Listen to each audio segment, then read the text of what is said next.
संक्षिप्त पद्म पुराण भूमिखंड। कुंजल का अपने पुत्र विज्वल को श्री वासुदेवाभिधान स्तोत्र बन सुनाना। तदंतर वक्ताओं में श्रेष्ठ कुंजल ने विकल को परम पवित्र श्री वासुदेवाभिधान स्तोत्र का उपदेश किया। इस श्री वासुदेवाभिधान स्तोत्र के अनुष्टुप छंद नारद ऋषि और ओमकार देवता हैं।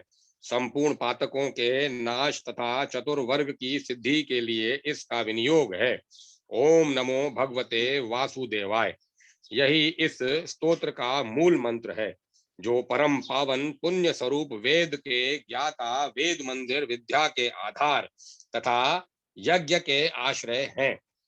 इन प्राण स्वरूप परमात्मा को मैं नमस्कार करता हूँ, जो आवास, ग्रह और आकार से रहित उत्तम प्रकाश रूप महान, अभ्युदयशाली, निर्गुण तथा गुणों के उत्पादक हैं। उन प्रणव स्वरूप परमात्मा को मैं प्रणाम करता हूँ, जो गायत्री साम का गान करने वाले, गीत के ज्ञाता, गीत प्रेमी तथा गंधर्व गीत का अनुभव करने वाले हैं। उन प्रणव स्वरूप परमात्मा को मैं नमस्कार करता हूँ, जो महान, कांतिमान, अत्यंत उत्साही, महामोह के नाशक, संपूर्ण जगत में व्यापक तथा गुणातीत हैं, जो सर्वत्र विद्यमान रहकर शोभायमान हो रहे हैं, प्राणियों के ऐश्वर्य एवं कल्याण की वृद्धि करते हैं तथा समता का भाव उत्पन्न करने के लिए सधर्म प्रसार करने वाले हैं। उन प्रणव स्वरूप परमेश्वर को मैं नमस्कार करता हूँ, जो विचारक है, वेद जिनका स्वरूप है, जो यज्ञ के नाम से पुकारे जाते हैं, यज्ञ जिन्हें अत्यंत प्रिय है, जो संपूर्ण विश्व की उत्पत्ति के स्थान और समस्त जगत का उद्धार करने वाले हैं। संसार सागर में डूबे हुए प्राणियों को बचाने के लिए जो नौका रूप से विराजमान है, उन प्रणव स्वरूप श्री हरि को मैं प्रणाम करता हूँ, जो संपूर्ण भूतों में निवास करते हैं, नाना रूपों में प्रतीत होते हुए भी एक रूप से विराजमान है तथा जो परम धाम और केवल मोक्ष के रूप में प्रतिष्ठित हैं। उन सुख स्वरूप वरदाता भगवान को मैं प्रणाम करता हूँ, जो सूक्ष्मतर, शुद्ध, निर्गुण, गुणों के नियंता और प्राकृत भावों से रहित हैं।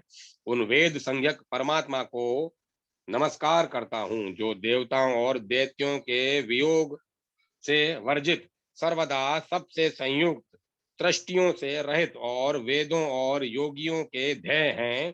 उन ओमकार स्वरूप परमेश्वर को नमस्कार करता हूँ, व्यापक विश्व के ज्ञाता, विज्ञान स्वरूप, परम पद रूप, शिव कल्याण में गुणों से युक्त, शांत एवं प्रणव रूप ईश्वर को मैं प्रणाम करता हूँ, जिनकी माया के प्रभाव में आकर ब्रह्मा आदि देवता और असुर भी उनके परम शुद्ध रूप को नहीं जानते तथा जो मोक्ष के द्वार हैं, उन परमात्मा को मैं नमस्कार करता हूँ।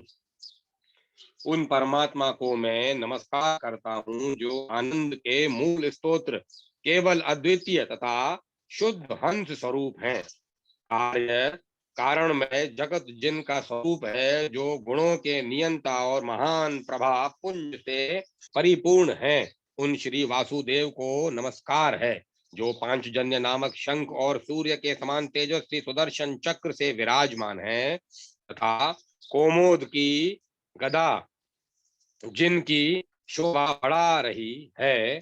उन भगवान श्री विष्णु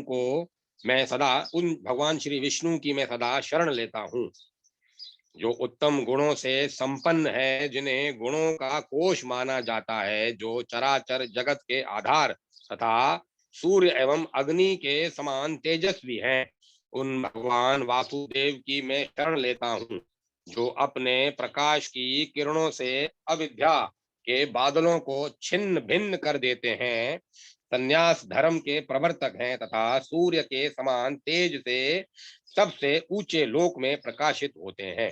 उन भगवान वासुदेव की मैं शरण लेता हूँ, जो चंद्रमा के रूप में अमृत के भंडार हैं, आनंद की मात्रा से जिनकी विशेष शोभा हो रही है, देवताओं से लेकर संपूर्ण जीव जिनका आश्रय पाकर ही जीवन धारण करते हैं, उन भगवान वासुदेव की मैं शरण ग्रहण करता हूँ, जो सूर्य के रूप में सर्वत्र विराजमान रहकर पृथ्वी के रस को सोखते और पुनः नवीन रस की वृष्टि करते हैं, जो संपूर्ण प्राणियों के भीतर प्राण रूप से व्याप्त हैं। उन भगवान वासुदेव की मैं शरण लेता हूँ, जो महात्मा स्वरूप से सबकी अपेक्षा ज्येष्ठ हैं, देवताओं के भी आराध्य देव हैं, संपूर्ण लोकों का पालन करते हैं तथा प्रलय कालीन जल में नौका की भांति स्थित रहते हैं। उन भगवान वासुदेव की मैं शरण लेता हूँ, संपूर्ण विश्व जिनका स्वरूप है, जो स्थावर और जगम सभी प्राणियों के भीतर निवास करते हैं। स्वाहा जिनका मुख है तथा जो देव वृंद की उत्पत्ति के कारण है। उन भगवान वासुदेव की मैं शरण ग्रहण करता हूँ, जो सब प्रकार के परम पवित्र रसों से परिपुष्ट और शांतिमय रूपों से युक्त हैं, संसार में गुणज्ञ माने जाते हैं, रत्नों के अधीश्वर हैं और निर्मल तेज से शोभा पाते हैं। उन भगवान वासुदेव की मैं शरण लेता हूँ, जो सर्वत्र विद्यमान, सबकी मृत्यु के हेतु, सबके आश्रय, सर्वमय तथा सर्वस्वरूप हैं, जो इंद्रियों के बिना ही विषयों का अनुभव करते हैं। उन भगवान वासुदेव की मैं शरण ग्रहण करता हूँ, जो अपने तेजोमय स्वरूप से समस्त लोकों तथा चराचर जगत के संपूर्ण जीवों का पालन करते हैं तथा केवल ज्ञान ही जिनका स्वरूप है। उन परम शुद्ध भगवान वासुदेव की मैं शरण लेता हूँ, जो दैत्यों का अंत करने वाले, दुख नाश के मूल कारण, परम शांत, शक्तिशाली और विराट रूपधारी हैं, जिनको पाकर देवता भी मुक्त हो जाते हैं। उन भगवान वासुदेव की मैं शरण लेता हूँ, जो सुख स्वरूप और सुख के पूर्ण हैं, जो सुख स्वरूप और सुख से पूर्ण हैं, सबके अकारण प्रेमी हैं, जो देवताओं के स्वामी और ज्ञान के महासागर हैं, जो परम हितेशी, कल्याण स्वरूप, सत्य के आश्रय और सतव गुण में स्थित हैं।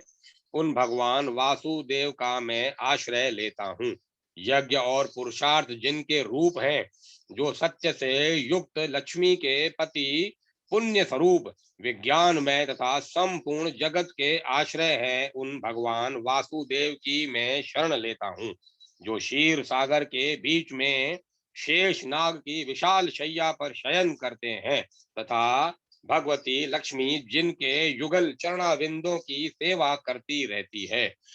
उन भगवान वासुदेव की मैं शरण लेता हूँ, श्री वासुदेव के दोनों चरण कमल पुण्य से युक्त, सबका कल्याण करने वाले तथा सर्वदा अनेकों तीर्थों से सुसेवित हैं। मैं उन्हें प्रतिदिन प्रणाम करता हूँ। श्री वासुदेव का चरण समस्त पापों को हरने वाला है। वह लाल कमल की शोभा धारण करता है, उसके तलवे में ध्वजा और वायु के चिन्ह हैं। वह नुपुरों तथा मुद्रिकाओं से विभूषित हैं। ऐसी सुषमा से युक्त भगवान वासुदेव के चरण को मैं प्रणाम करता हूँ। देवता, सिद्ध, मुनि तथा नागराज वासुकी आदि जिसका भक्ति पूर्वक सदा ही सत्वन करते हैं, श्री वासुदेव के उस पवित्र चरण कमल को मैं प्रतिदिन प्रणाम करता हूँ, जिनकी चरणोदक स्वरूपा गंगा जी में गोते लगाने वाले प्राणी पवित्र एवं निष्पाप होकर स्वर्ग लोक को जाते हैं तथा परम संतुष्ट मुनिजन उसमें अवगाहन करके मोक्ष प्राप्त करते हैं। उन भगवान वासुदेव की मैं शरण लेता हूँ। जहाँ भगवान श्री वासुदेव का चरणोदक रहता है, वहाँ गंगा आदि तीर्थ सदैव मौजूद रहते हैं। आज भी जो लोग उसका पान करते हैं, वे पापी रहे हों तो भी शुद्ध होकर श्री विष्णु भगवान के उत्तम धाम को जाते हैं। जिनका शरीर अत्यंत भयंकर पाप पंख में सना है, वे भी जिनके चरणों तक से अभिषिप्त होने पर मोक्ष प्राप्त कर लेते हैं, उन परमेश्वर के युगल चरणों को मैं निरंतर प्रणाम करता हूँ।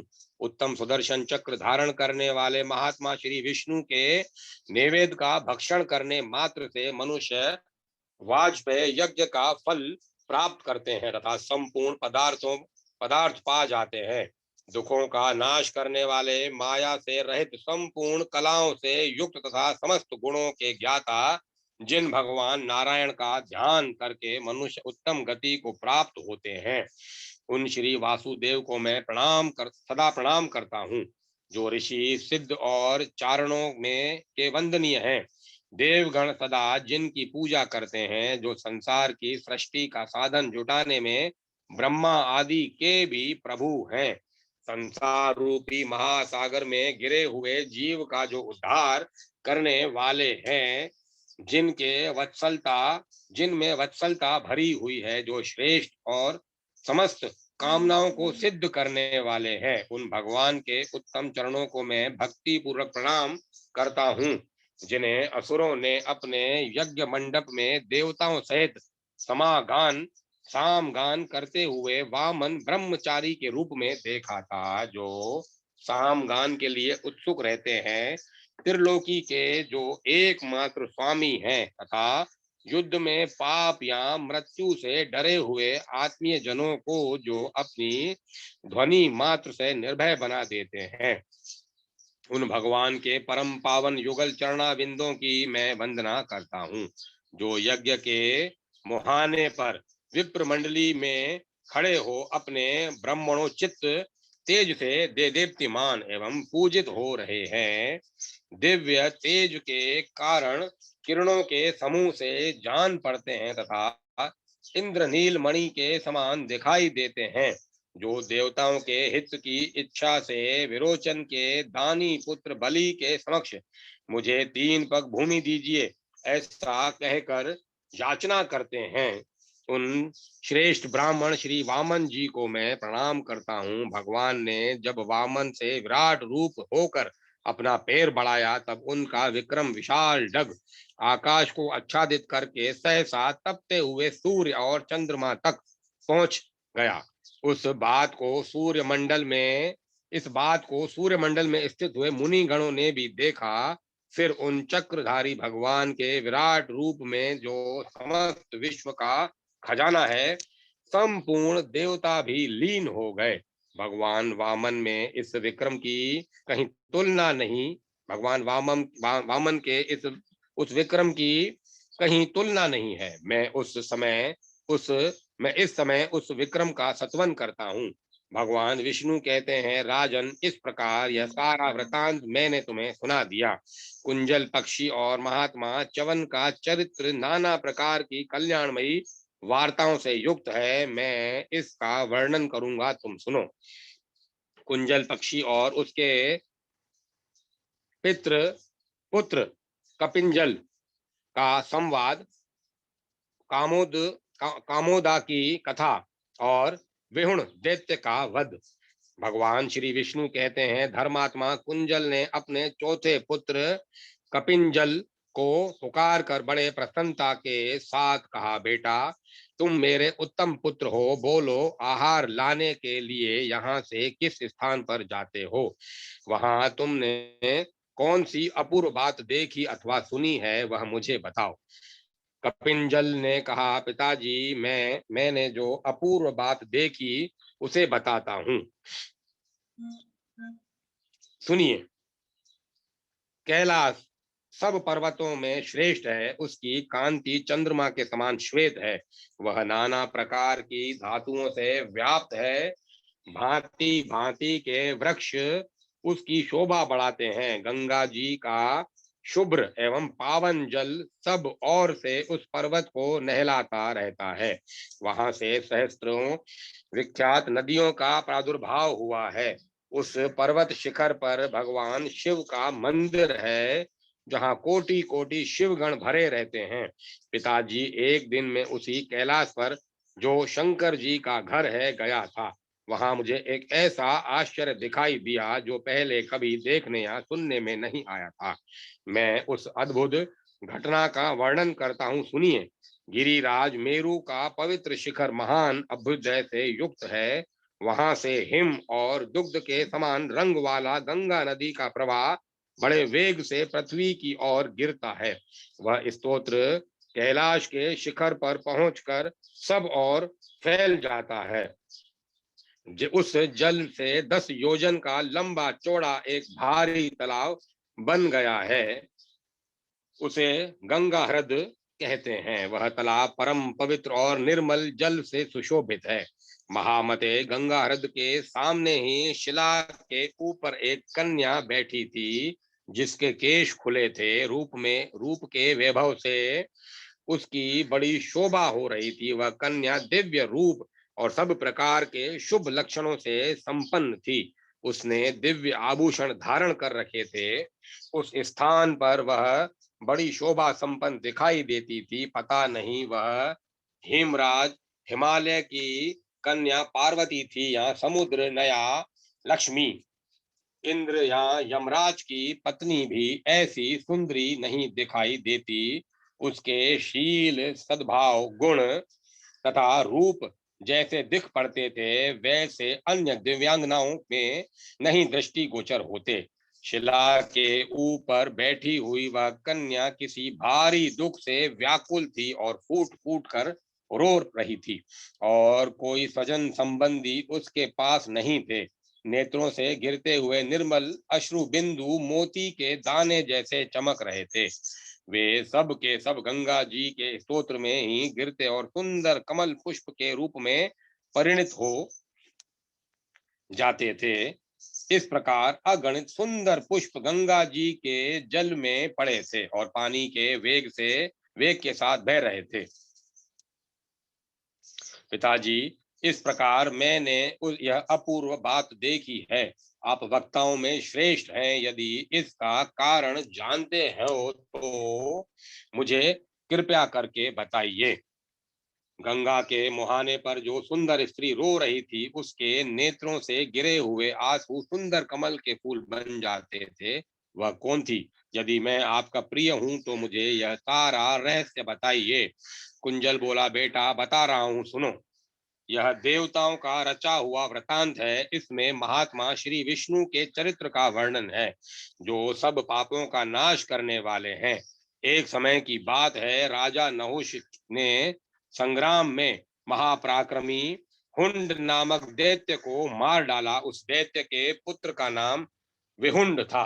वह भी बड़ा पराक्रमी और तपस्वी था। उसने जब सुना कि राजा नहुष ने उसके पिता का मंत्री तथा सेनापति सहित वध किया है, तब उसे बड़ा क्रोध हुआ और वह देवताओं का विनाश करने के लिए उद्यत होकर तपस्या करने लगा। तप से बड़े हुए उस दुष्ट दैत्य का पुरुषार्थ संपूर्ण देवताओं को विदित था। वे जानते थे कि समर भूमि में विहुड के वेग को सहन करना अत्यंत कठिन है।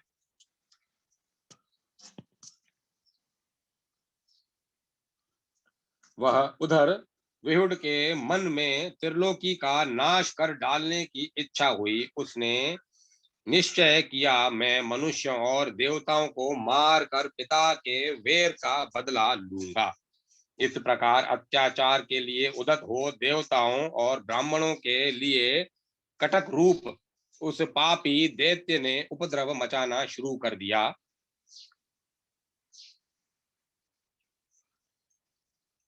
समस्त प्रजा को पीड़ा देने लगा।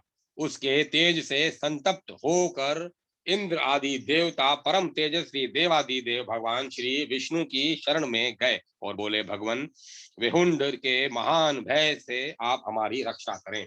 भगवान श्री विष्णु बोले, पापी विहुंड देवताओं के लिए कटक रूप है। मैं अवश्य उसका नाश करूंगा। देवताओं से ये कहकर भगवान श्री विष्णु ने माया को प्रेरित किया। संपूर्ण विश्व को मोहित करने वाली महाभागा विष्णु माया ने विहुड का वध करने के लिए रूप और लावण्य से सुशोभित तरुणी स्त्री का रूप धारण किया।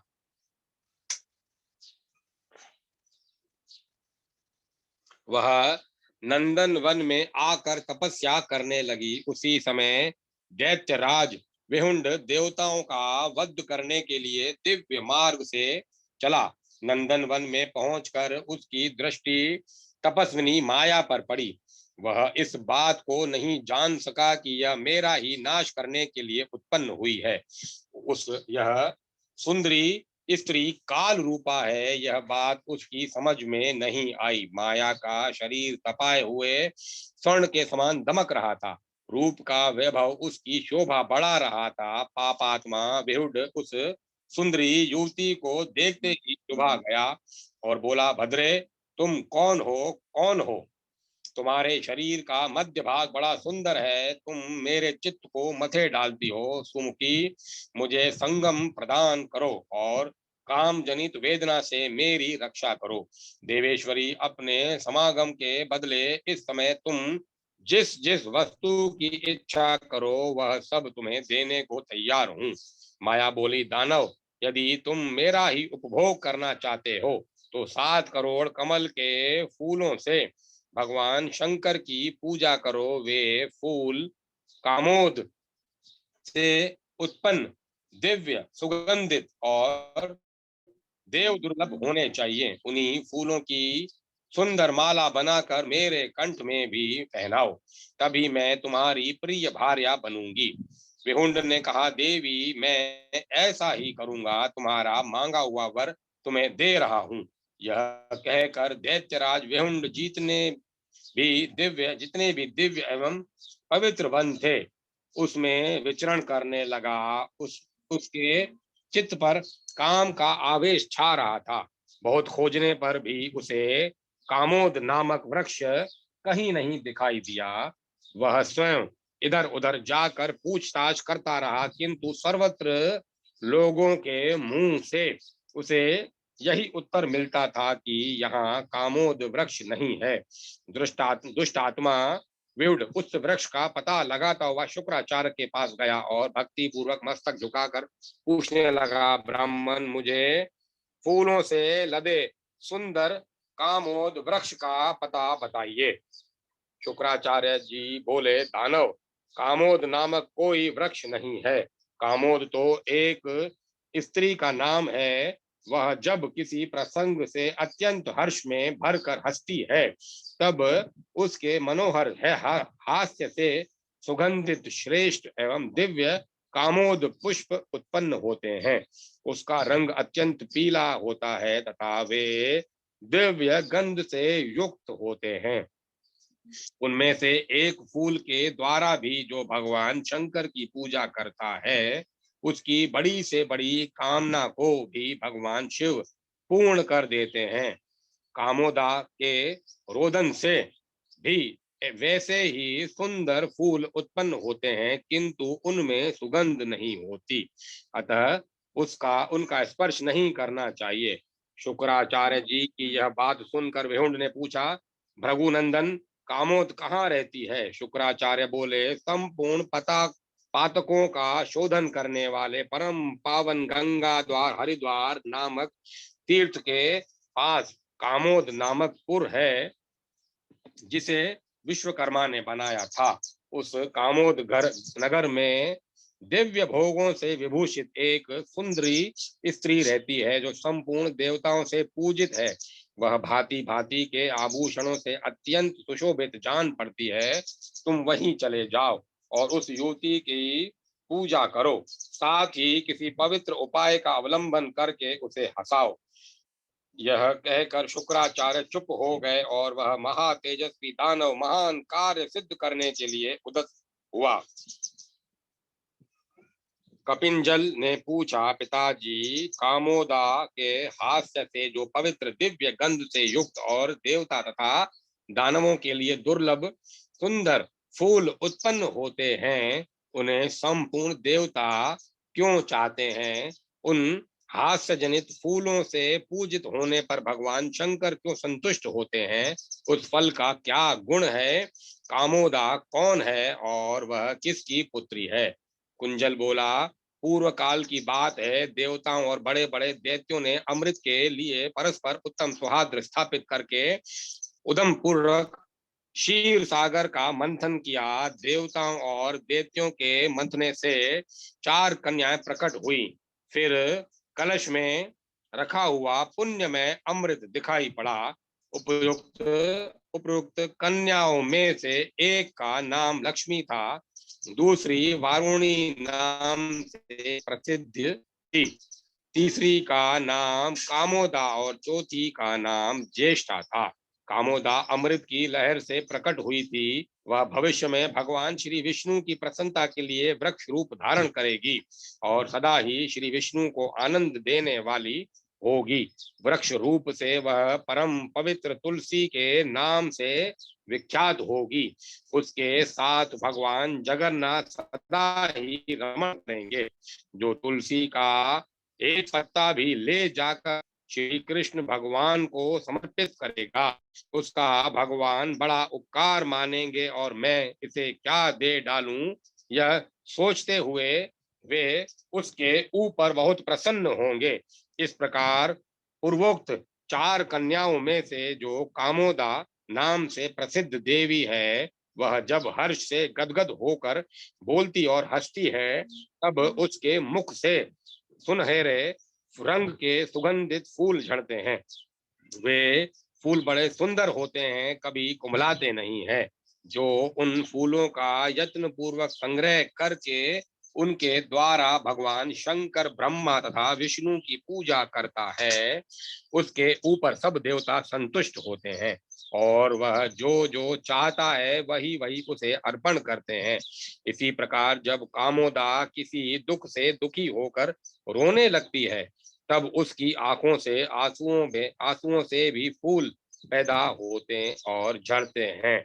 महाभाग वे फूल भी देखने में बड़े मनोहर होते हैं, किंतु उनमें सुगंध नहीं होती। वैसे फूलों से जो शंकर का पूजन करता है, उसे दुख और संताप होता है। जो पापात्मा एक बार भी इस उस तरह के फूलों से देवताओं की पूजा करता है, उसे वे निश्चय ही दुख देते हैं। भगवान श्री विष्णु ने पापी विहुड़ के पराक्रम और दुस्साहस पर दृष्टि डालकर देव ऋषि नारद को उसके पास भेजा। उस समय वह दुरात्मा दानव कामोदा के पास जा रहा था। नारद जी उसके समीप जाकर हंसते हुए बोले, दैत्यराज, कहाँ जा रहे हो? इस समय तुम बड़े उतावले और व्यग्र जान पड़ते हो। विहुड़ ने ब्रह्म कुमार नारद जी को हाथ जोड़कर प्रणाम किया और कहा, द्विज श्रेष्ठ, मैं कामोद पुष्प के लिए चला हूँ। यह सुनकर नारद जी ने कहा, दैत्य, तुम कामोद नामक श्रेष्ठ नगर में कदापि न जाना, क्योंकि वहां संपूर्ण देवताओं को विजय दिलाने वाले परम बुद्धिमान भगवान श्री विष्णु रहते हैं। दानव, जिस उपाय से कामोद नामक फूल तुम्हारे हाथ लग सकते हैं, वह मैं बता रहा हूँ। वे दिव्य पुष्प गंगा जी के जल में गिरेंगे और प्रवाह के पावन जल के साथ बहते हुए तुम्हारे पास आ जाएंगे। वे देखने में बहुत बड़े सुंदर होंगे। तुम उन्हें पानी से निकाल लाना। इस प्रकार उन फूलों का संग्रह करके अपने मनोरथ सिद्ध करो। दानव श्रेष्ठ विहुड़ से यह कहकर धर्मात्मा नारद जी कामोद नगर की ओर चल दिए। जाते जाते उन्हें वह दिव्य नगर दिखाई दिया। उस नगर में प्रवेश करके वे कामोदा के घर गए और उससे मिले। कामोदा ने स्वागत आदि के द्वारा मुनि को प्रसन्न किया और मीठे वचनों में कुशल समाचार पूछा। द्विज श्रेष्ठ, नारद जी ने कामोदा के दिए हुए दिव्य सिंहासन पर बैठकर उसने पूछा, भगवान श्री विष्णु के तेज से प्रकट हुई कल्याणमयी देवी, तुम यहाँ सुख से रहती हो न? किसी तरह का कष्ट तो नहीं है?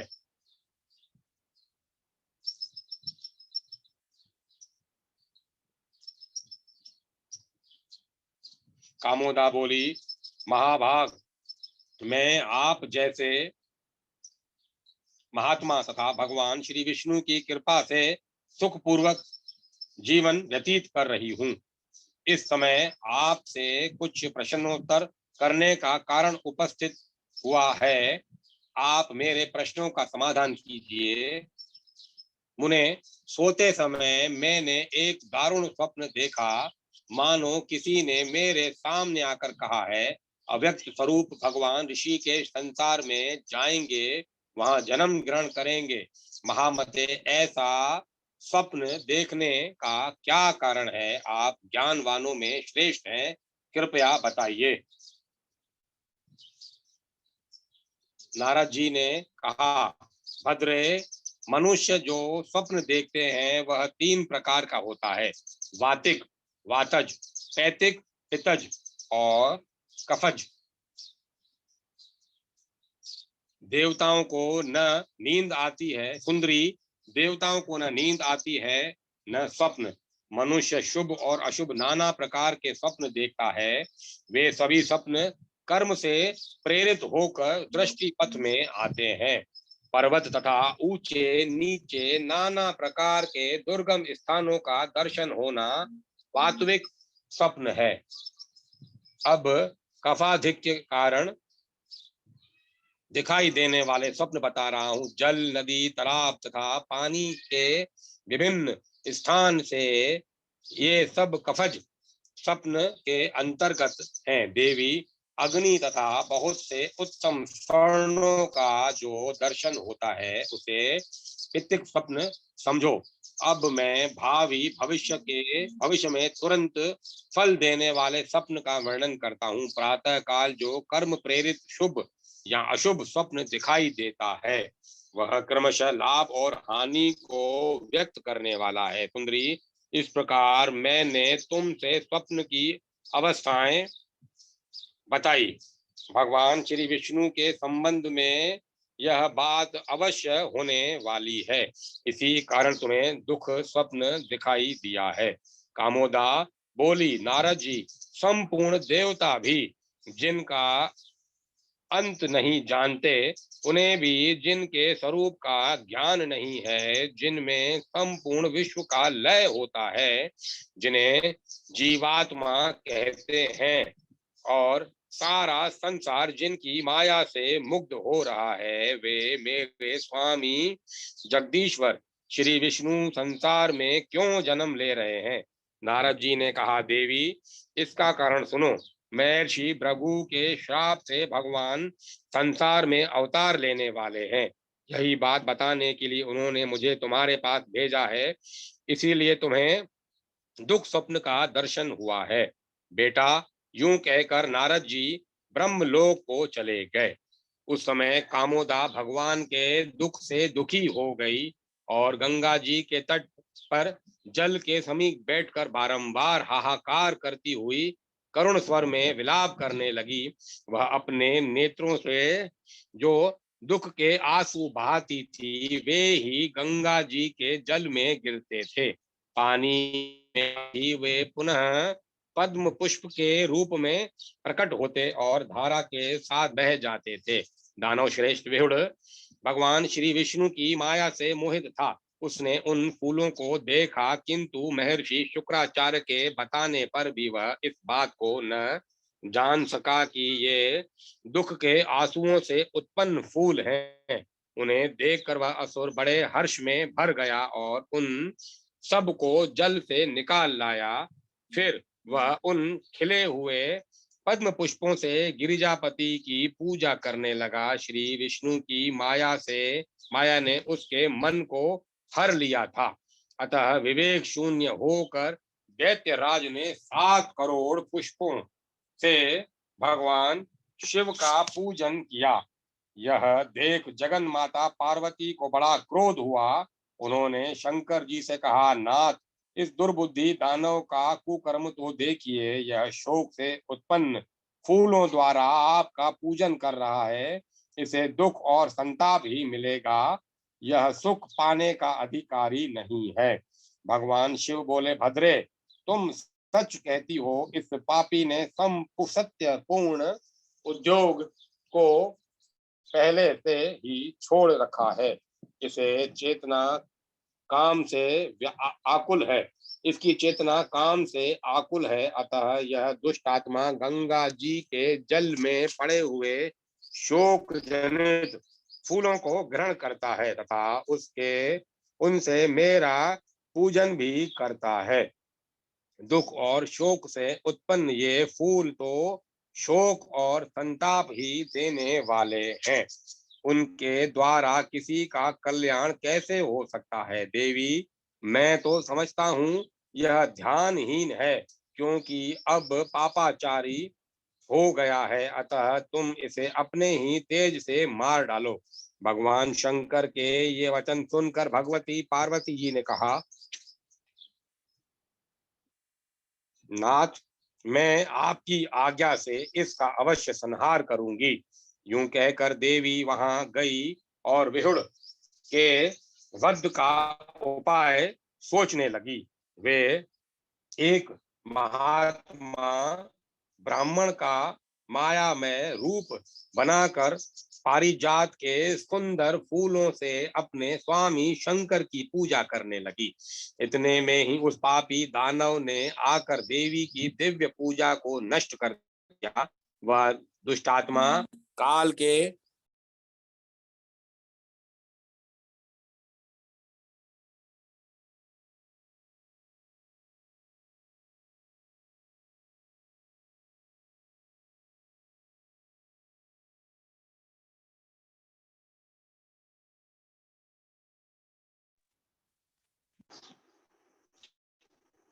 उसने वह दुष्ट आत्मा काल के वशीभूत हो चुका था।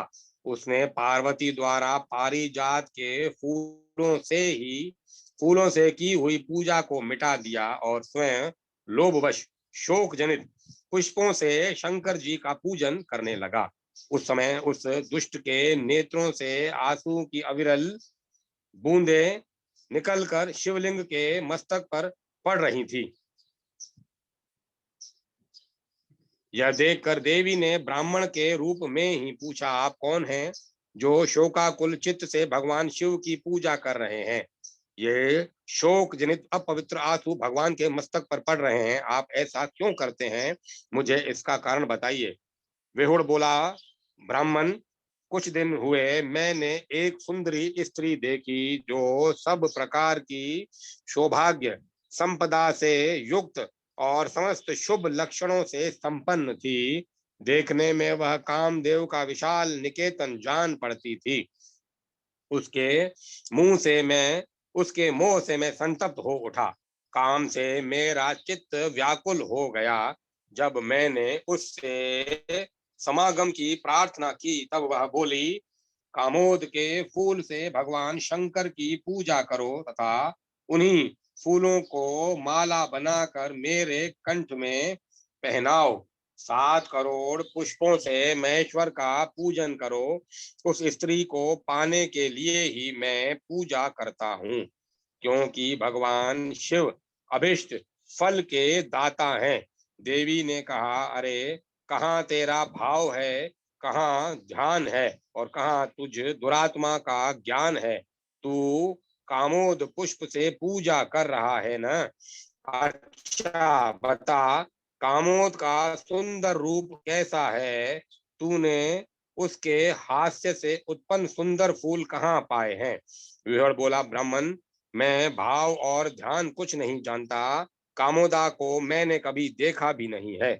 गंगा जी के जल में जो फूल बहकर आते हैं उन्हीं का मैं प्रतिदिन संग्रह करता हूँ और उसी से एकमात्र शंकर जी का पूजन करता हूँ। महात्मा शुक्राचार्य ने मेरे सामने इस फूल का परिचय दिया था। मैं उन्हीं की आज्ञा से नित्य प्रीति पूजा करता हूँ। देवी ने कहा, पापी, ये फूल कामोदा के रोदन से उत्पन्न हुए हैं। उसकी उत्पत्ति दुख से हुई है। भावना उन्हीं से तू पाप पूर्ण भावना लेकर प्रतिदिन भगवान की पूजा करता है, किंतु दिव्य पूजा नष्ट करके तू शोक जनित पुष्पों से पूजन कर रहा है। यह आज तेरे द्वारा भयंकर अपराध हुआ है, इसके लिए मैं तुझे दंड दूंगा। यूं यह सुनकर काल के वशीभूत हुआ दानव विहुड़ बोला, रे दुष्ट, तू अनाचारी, तू मेरे कर्म की निंदा करता है, तुझे अभी इस तलवार से मौत के घाट उतारता हूँ। यूं कहकर वह ब्राह्मण को मारने के लिए तीखी तलवार से उसकी ओर झपटा। यह देख ब्राह्मण रूप में खड़ी हुई भगवती परमेश्वरी कुपित हो उठी, और ज्यों ही वह दैत्य उसके पास उनके पास पहुंचा, त्यों ही उन्होंने अपने मुंह से हुंकार का उच्चारण किया। हुंकार की ध्वनि होते ही वह अधम दानव निश्चेष्ट होकर गिर पड़ा, मानो वज्र के आघात से पर्वत फट पड़ा हो। उस लोक संहारक दानव के मारे जाने पर संपूर्ण जगत स्वस्थ हो गया। सबके दुख और संताप दूर हो गए। बेटा गंगा जी के तीर पर दुख से व्याकुल चित्त होकर बैठी हुई जो सुंदरी स्त्री रो रही थी, वह कामोदा ही थी।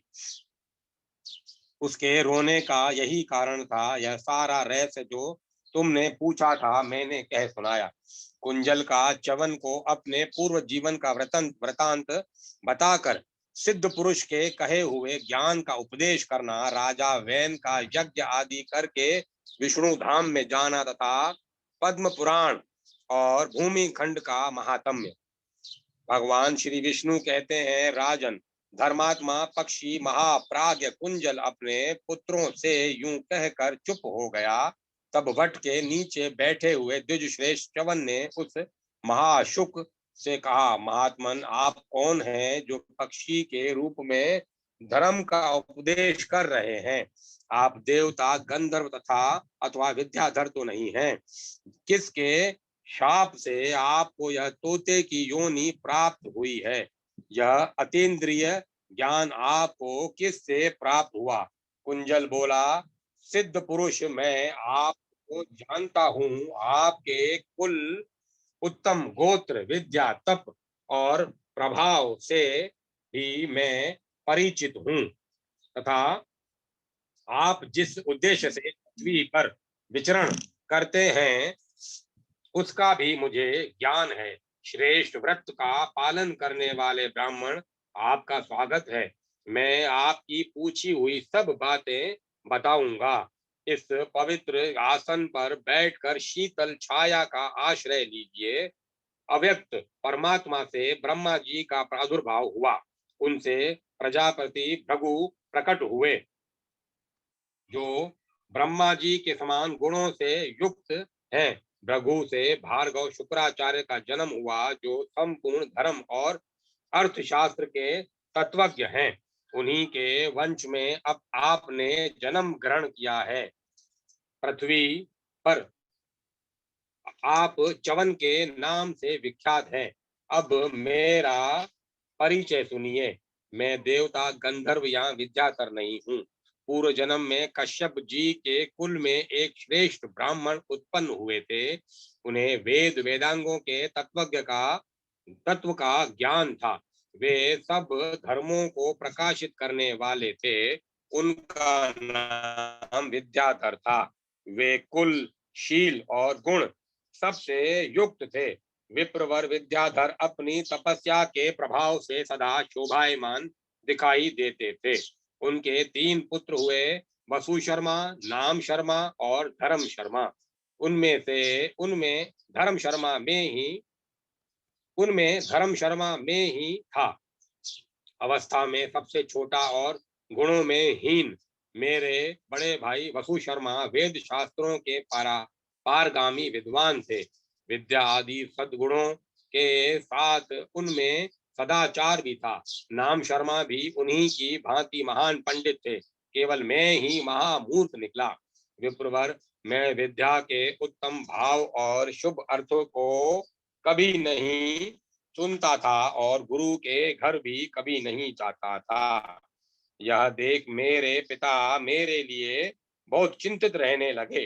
वे सोचते, मेरा यह पुत्र धर्म शर्मा कहलाता है, पर इसके लिए यह नाम व्यर्थ है।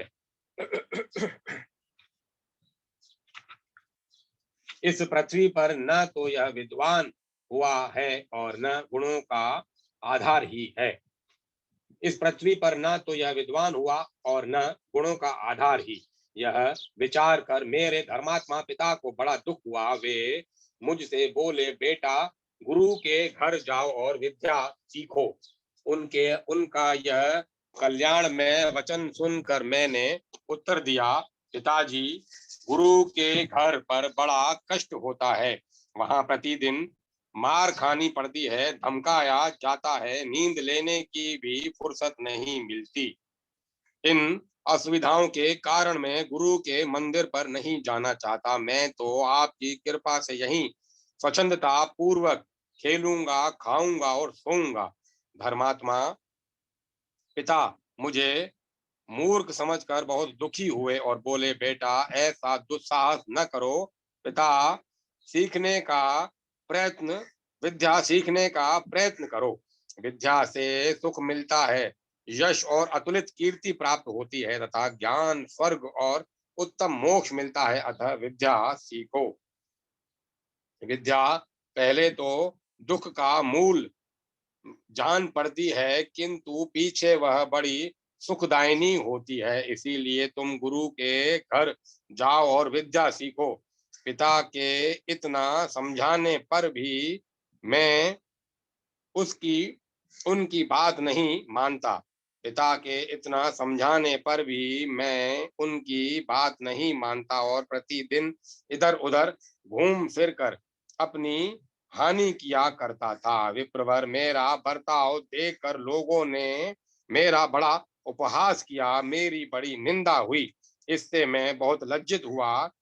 जान पड़ा यह लज्जा मेरे प्राण लेकर रहेगी। तब मैं विद्या पढ़ने को तैयार हुआ। अवस्था अधिक हो चुकी थी। सोचने लगा किस गुरु के पास चलकर पढ़ाने पढ़ाने के लिए प्रार्थना करूं। इस चिंता में पढ़कर मैं दुखी शोक से व्याकुल हो उठा।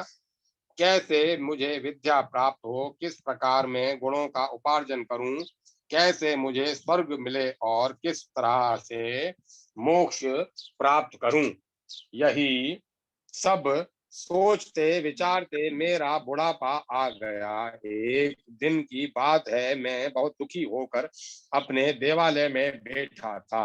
वहां अकस्मात कोई सिद्ध महात्मा आ पहुंचे, मानो मेरे भाग्य ने ही उन्हें भेज दिया था। उनका कहीं आश्रय नहीं था। वे निराहार रहते थे। वे सदा आनंद में मग्न और निष्प्रय थे। प्राय एकांत में ही रहा करते थे। बड़े दयालु और जितेंद्रिय थे। पर ब्रह्म में लीन, ज्ञानी, ध्यानी और समाधि निष्ठ थे। मैं उन परम बुद्धिमान ज्ञान स्वरूप महात्मा की शरण में गया और भक्ति से मस्तक झुका, उन्हें प्रणाम करके सामने खड़ा हो गया। मैं दीनता की साक्षात मूर्ति और मंदभागी था। महात्मा ने मुझसे पूछा, ब्राह्मण तुम इतने शोक गमन कैसे हो रहे हो, किस अभिप्राय से इतना दुख भोगते हो। मैंने अपनी मूर्खता का सारा पूर्व वृतांत उनसे कह सुनाया और निवेदन किया, मुझे सर्वज्ञता कैसे प्राप्त होगी, इसी के लिए मैं दुखी हूँ। अब आप ही मुझे आश्रय देने वाले हैं। सिद्ध महात्मा ने कहा, ब्राह्मण सुनो, मैं तुम्हारे सामने ज्ञान के स्वरूप का वर्णन करता हूँ। ज्ञान का कोई आकार नहीं है, ज्ञान परमात्मा का स्वरूप है। वह सदा सबको जानता है, इसीलिए सर्वज्ञ है। माया मोहित मूढ़ पुरुष उसे नहीं प्राप्त कर सकते। ज्ञान भगवत तत्व के चिंतन से उद्दीप्त होता है, उसकी कहीं भी तुलना नहीं है। ज्ञान से ही परमात्मा के स्वरूप का साक्षात्कार होता है। चंद्रमा और सूर्य आदि के प्रकाश से उसका दर्शन नहीं किया जा सकता। ज्ञान के न हाथ हैं, न पैर, न नेत्र हैं, न कान, फिर भी वह सर्वत्र गतिशील है, सबको ग्रहण करता और देखता है, सब कुछ सुनता और सबकी बातें सुनता है। स्वर्ग, भूमि और पाताल तीनों लोकों में प्रत्येक स्थान पर वह व्यापक देखा जाता है। जिनकी बुद्धि दूषित है वे उसे नहीं जानते। ज्ञान सदा प्राणियों के हृदय में स्थित होकर काम आदि महाभोगों तथा महामोह आदि सब दोषों को विवेक की आग में दग्ध करता रहता है। अतः पूर्ण शांति में होकर इंद्रियों के विषयों का मर्दन, उसकी आसक्ति का नाश करना चाहिए।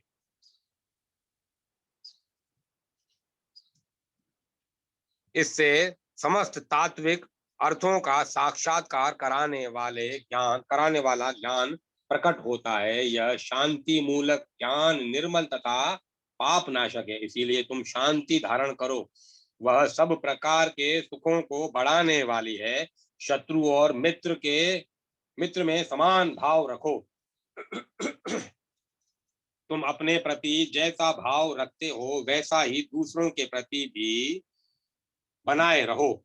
सदा नियम पूर्वक रह कर आहार पर विजय प्राप्त करो। इंद्रियों को जीतो, किसी से मित्रता न जोड़ो। वैर का भी दूर से ही त्याग करो। निसंग और निस्पृह होकर एकांत स्थान में रहो।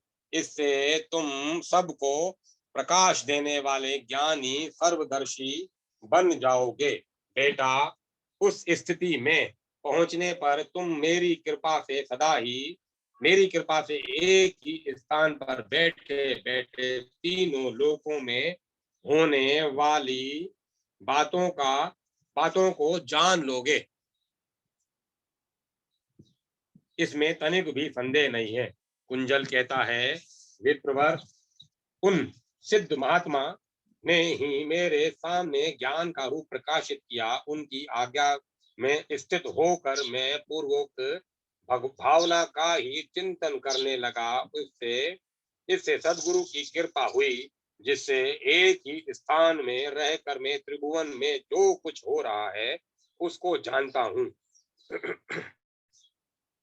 च्यवन ने पूछा, खगश्रेष्ठ, आप तो ज्ञानवानों में श्रेष्ठ हैं, फिर आपको यह तोते की योनि कैसे प्राप्त हुई? कुंजल ने कहा, ब्राह्मण संसर्ग से पाप और संसर्ग से पुण्य भी होता है। अतः शुद्ध आचार विचार वाले कल्याण में पुरुष को कुसंग का त्याग कर देना चाहिए। एक दिन कोई पापी व्याध एक तोते के बच्चे को बांध कर उसे बेचने के लिए आया। वह बच्चा देखने में बड़ा सुंदर और मीठी बोली बोलने वाला था। एक ब्राह्मण ने उसे खरीद लिया और मेरी प्रसन्नता के लिए उसको मुझे दे दिया। मैं प्रतिदिन ज्ञान और ध्यान में स्थित रहता था। उस समय वह तोते का बच्चा बाल स्वभाव के कारण कौतूहलवश मेरे हाथ पर आ बैठता और बोलने लगता, तात, मेरे पास आओ, बैठो, स्नान के लिए जाओ और सब देवताओं का पूजन करो।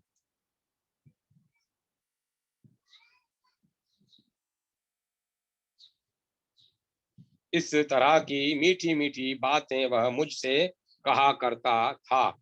उसके वागी वागिनोद वाग विनोद के में पढ़कर सारा उत्तम ज्ञान चला गया। एक दिन मैं फूल और फल लाने के लिए वन में गया था। इसी बीच में एक बिलाव आकर तोते को उड़ा ले गया। उस दुर्घटना मुझे केवल दुख देने का कारण हुई। बिलाव उस पक्षी को मारकर खा गया। इस प्रकार उस तोते की मृत्यु सुनकर मुझे बड़ा दुख हुआ। असहाय शोक के कारण अत्यंत पीड़ा होने लगी। मैं महान मोह जाल में बंद कर उसके लिए प्रलाप करने लगा। सिद्ध महात्मा ने जिस ज्ञान का उपदेश दिया था उसकी याद जाती रही। तब तो मीठे वचन बोलने वाले उस तोते को तथा उसके ज्ञान को याद करके मैं हाय वत्स, हा वत्स कहकर प्रतिदिन विलाप करने लगा। उस इस प्रकार विलाप करता हुआ मैं शोक से अत्यंत पीड़ित हो गया। अतन अंत तो गत्वा उसी दुख से मेरी मृत्यु हो गई। इसी की भावना से मोहित होकर मुझे प्राण त्यागना पड़ा। द्विज श्रेष्ठ, मृत्यु के समय मेरा जैसा भाव था, जैसी बुद्धि थी, उसी भाव और बुद्धि के अनुसार मेरा तोते की योनि में जन्म हुआ। परंतु मुझे जो गर्भवास प्राप्त हुआ वह मेरे ज्ञान और स्मरण शक्ति को जागृत करने वाला था। गर्भ में स्वयं ही मुझे अपने पूर्व कर्म का स्मरण हो आया। मैंने सोचा, ओ मुझ मूर्ख, अजितेंद्रिय तथा पापी ने यह क्या कर डाला। फिर गुरुदेव के अनुग्रह से मुझे उत्तम ज्ञान प्राप्त हुआ। उनके वाक्य रूपी स्वच्छ जल से मेरे शरीर के भीतर और बाहर का सारा मल धुल गया। मेरा अंतःकरण निर्मल हो गया। पूर्व जन्म में मृत्यु काल उपस्थित होने पर मैंने तोते का ही चिंतन किया और उसी की भावना से भावित होकर मैं मृत्यु को प्राप्त हुआ। यही कारण है कि मुझे पृथ्वी पर तोते के रूप में पुनः जन्म लेना पड़ा। मृत्यु के समय प्राणियों का जैसा भाव होता है, वे वैसे ही जीव के रूप में उत्पन्न होते हैं। उनका शरीर, पराक्रम, गुण और स्वरूप सब उसी तरह के होते हैं। वे भाव स्वरूप होकर ही जन्म लेते हैं। महामते, इस तोते के शरीर में मुझे अतुलित ज्ञान प्राप्त हुआ, जिसके प्रभाव से मैं भूत, भविष्य और वर्तमान तीनों कालों को प्रत्यक्ष देखता हूँ। यहाँ रहकर भी उसी ज्ञान के प्रभाव से मुझे सब कुछ ज्ञात हो जाता है। विप्रवर, संसार में भटकने वाले मनुष्य को तारने के लिए गुरु के समान बंधन नाशक तीर्थ दूसरा कोई नहीं है। भूतल पर प्रकट हुए जल से बाहर का ही सारा मल नष्ट होता है, किंतु गुरु रूपी तीर्थ जन्म जन्मांतर के पापों का भी नाश कर डालता है। संसार में जीवों का उद्धार करने के लिए गुरु चलता फिरता उत्तम तीर्थ है। भगवान श्री विष्णु कहते हैं, नृपश्रेष्ठ, यह परम ज्ञानी शुक महात्मा च्यवन को इस प्रकार तत्व ज्ञान का उपदेश देकर चुप हो गया। यह सब परम उत्तम जगम तीर्थ की महिमा का वर्णन किया गया। राजन, तुम्हारा कल्याण हो। तुम्हारे मन में जो इच्छा हो उसे वर के रूप में मांग लो। वैन ने कहा, जनार्दन, मुझे राज्य पाने की अभिलाषा नहीं है। मैं दूसरी कोई वस्तु भी नहीं जानता, केवल आपके शरीर में प्रवेश करना चाहता हूँ। भगवान श्री विष्णु बोले, राजन, तुम अश्वमेघ और राजस्यु यज्ञों के द्वारा मेरा यजन करो।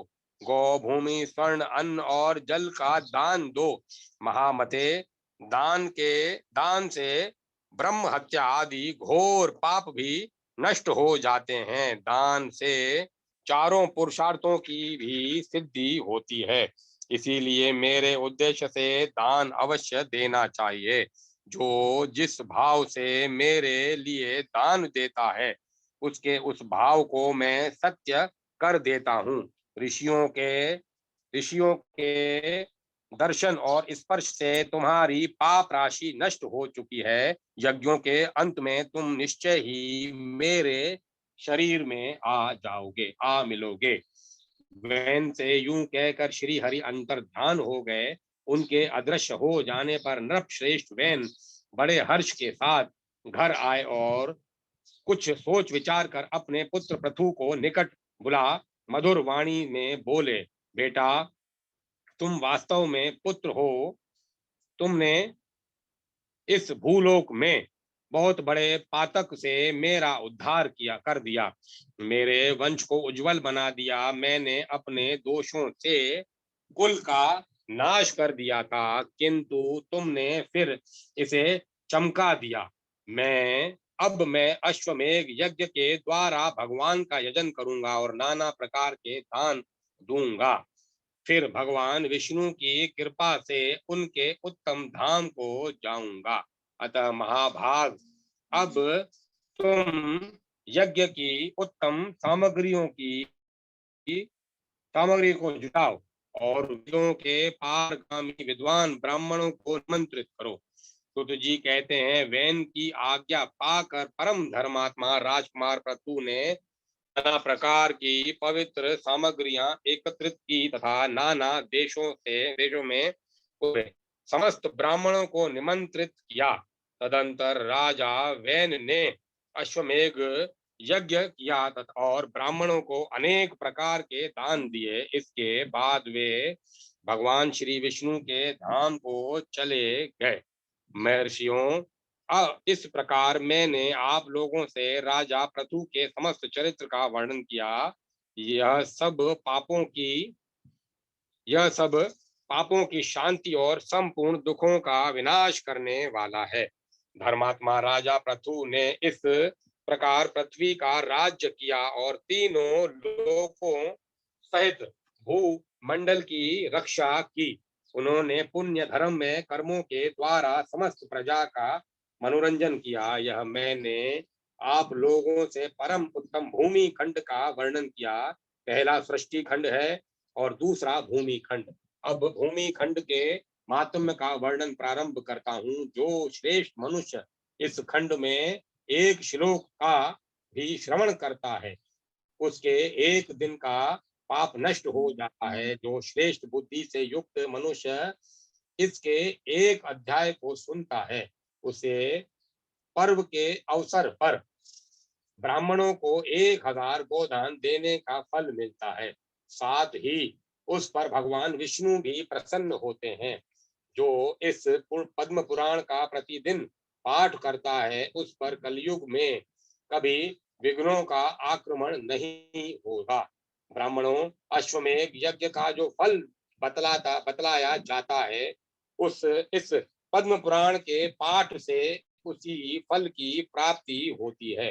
पुण्यमय अश्वमेघ यह पुण्यमय अश्वमेघ फल कलयुग में नहीं होता, अतः इस समय यह पुराण ही अश्वमेघ के समान फल देने वाला है। कलयुग में मनुष्य प्राय पापी होते हैं, अतः उन्हें नरक के समुद्र में गिरना पड़ता है।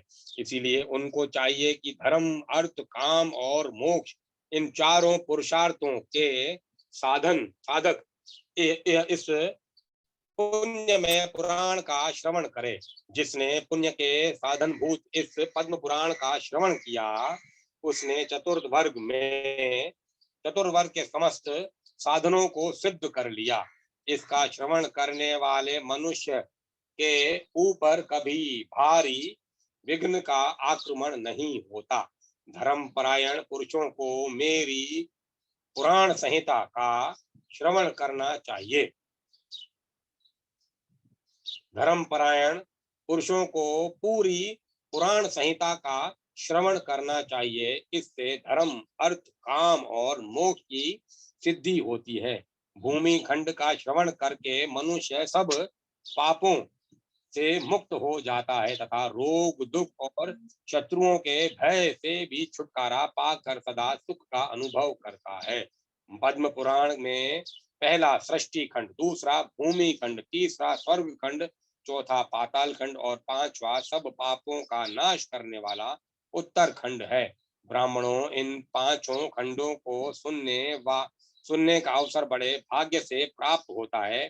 सुनने पर ये मोक्ष प्रदान करते हैं, इसमें तनिक भी संदेह नहीं है। भूमि खंड समाप्त।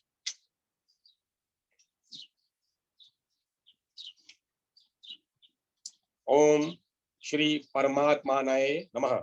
संक्षिप्त पद्म पुराण स्वर्ग खंड आदि सृष्टि के क्रम का वर्णन। ऋषि बोले, उत्तम व्रत का पालन करने वाले रोमहर्षण जी, आप भगवान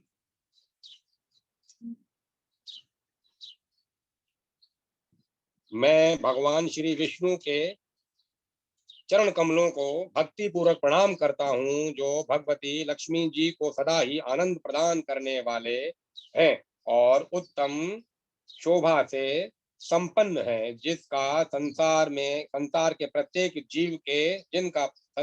प्रत्येक जीव के हृदय में निवास है तथा जो महापुरुषों के एकमात्र आश्रय और श्रेष्ठ से भी श्रेष्ठ है। ऋषि बोले, उत्तम व्रत का पालन करने वाले रोमहर्षण जी, स्वर्ग खंड से लेकर आगे का अंश रोमहर्षण जी का सुनाया हुआ है, जिसके पहले का भाग उनके इनके पुत्र ने सुनाया था। रोमहर्षण जी, आप पुराणों के विद्वान तथा परम बुद्धिमान हैं। आज से पहले हम लोग आपके मुंह से पुराणों की अनेकों परम पावन कथाएं सुन चुके हैं तथा इस समय भी भगवान की कथा वार्ता में ही लगे हैं। जीवों के लिए सबसे महान धर्म वही है जिससे उनकी भगवान में भक्ति हो। अतः सुत जी, आप फिर हमें श्री हरि की कथा सुनाइए, क्योंकि भगवत भगवन चर्चा अतिरिक्त दूसरी कोई बातचीत शमशान भूमि के समान मानी गई है। हमने सुना है रूप में तीर्थों के तीर्थों में स्वयं भगवान विष्णु ही इस भूतल पर विराजमान है। इसीलिए आप पुण्य प्रदान करने वाले तीर्थ के नाम बताइए। साथ ही यह भी कहने की कृपा कीजिए कि यह चराचर जगत किससे उत्पन्न हुआ है, किसके द्वारा उसका पालन होता है तथा प्रलय के समय किस में यह लीन होता है। जगत में कौन कौन से पुण्य क्षेत्र हैं, किन किन पर्वतों के प्रति पुण्य भाव रखना चाहिए और मनुष्यों के पाप दूर करने वाली परम पवित्र नदियां कौन कौन सी हैं। महाभाग, इन सब का आप क्रमशः वर्णन कीजिए। सुत जी ने कहा, द्विजवरों, पहले मैं आदि स्वर्ग का वर्णन करता हूँ, जिसके द्वारा क्षणविद ऐश्वर्य से संपन्न सनातन परमात्मा का ज्ञान होता है। प्रलय काल के पश्चात इस सृष्टि की कोई भी वस्तु शेष नहीं रह गई थी। उस समय केवल ज्योति स्वरूप ब्रह्म ही शेष था, जो सबको उत्पन्न करने वाला है। वह ब्रह्म नित्य निरंजन शांत निर्गुण सदा ही निर्मल आनंद धाम और शुद्ध स्वरूप है। संसार बंधन से मुक्त होने की अभिलाषा रखने वाले साधु पुरुष उसी को जानने की इच्छा करते हैं। वह ज्ञान स्वरूप होने के कारण सर्वज्ञ अनंत अजन्मा अविकारी अविनाशी नित्य शुद्ध अच्युत व्यापक तथा सबसे महान है। सृष्टि का समय आने पर उस ब्रह्म ने विकारिक वैकारिक जगत को अपने में लीन जानकर पुनः उसे उत्पन्न करने का विचार किया। तब ब्रह्म ने प्रधान मूल प्रकृति प्रकट तब ब्रह्म से प्रधान मूल प्रकृति प्रकट हुआ। प्रधान से महतत्व की उत्पत्ति हुई, जो सात्विक राजस और तामस भेद से तीन प्रकार का है।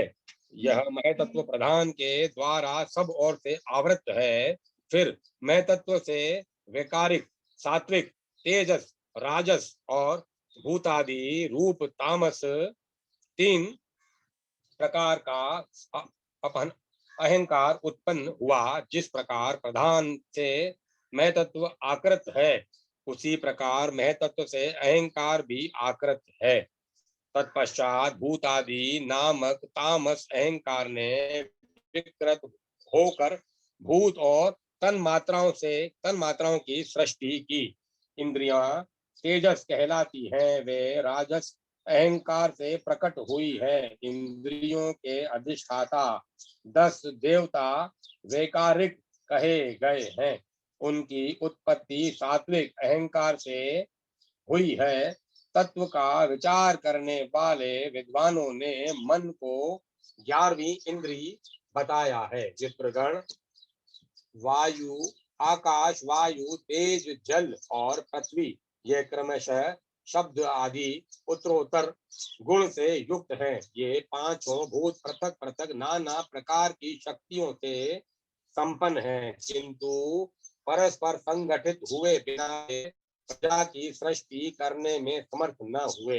इसीलिए मैं तत्व से लेकर पंचभूत पर्यंत सभी तत्व परम पुरुष परमात्मा द्वारा अधिष्ठित और प्रधान द्वारा अनुग्रहित होने के कारण पूर्ण रूप से एकत्व को प्राप्त हुए।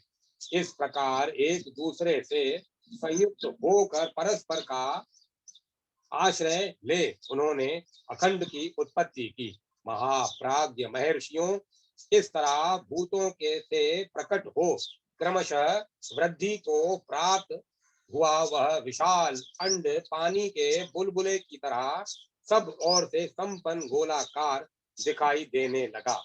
वह पानी के ऊपर स्थित होकर ब्रह्मा हिरण्यगर्भ के रूप में प्रकट हुआ भगवान विष्णु का उत्तम स्थान बन गया। संपूर्ण विश्व के स्वामी अव्यक्त स्वरूप भगवान विष्णु स्वयं ही ब्रह्मा जी का रूप धारण कर उस अंड के भीतर विराजमान हुए।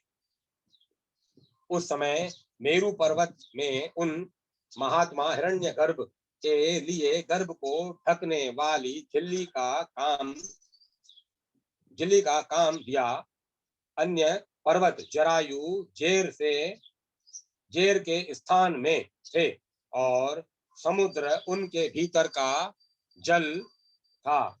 उस अंड में ही पर्वत और द्वीप आदि के सहित समुद्र ग्रहों और ताराओं के साथ संपूर्ण लोक तथा देवता असुर और मनुष्यों सहित सारी सृष्टि प्रकट हुई। आदि अंत रहित सनातन भगवान विष्णु की नाभि से जो कमल प्रकट हुआ था वही उनकी इच्छा से सर्वगुण अंड हो गया। परम पुरुष भगवान श्री हरि स्वयं ही रजोगुण का आश्रय ले ब्रह्मा जी के रूप में प्रकट होकर संसार की सृष्टि में प्रवृत्त होते हैं।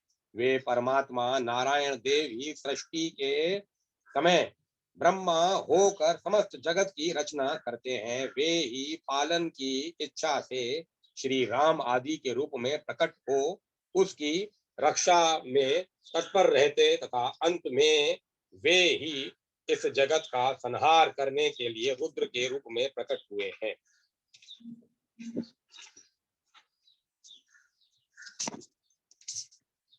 अब मैं कथा को ही विराम देता हूँ।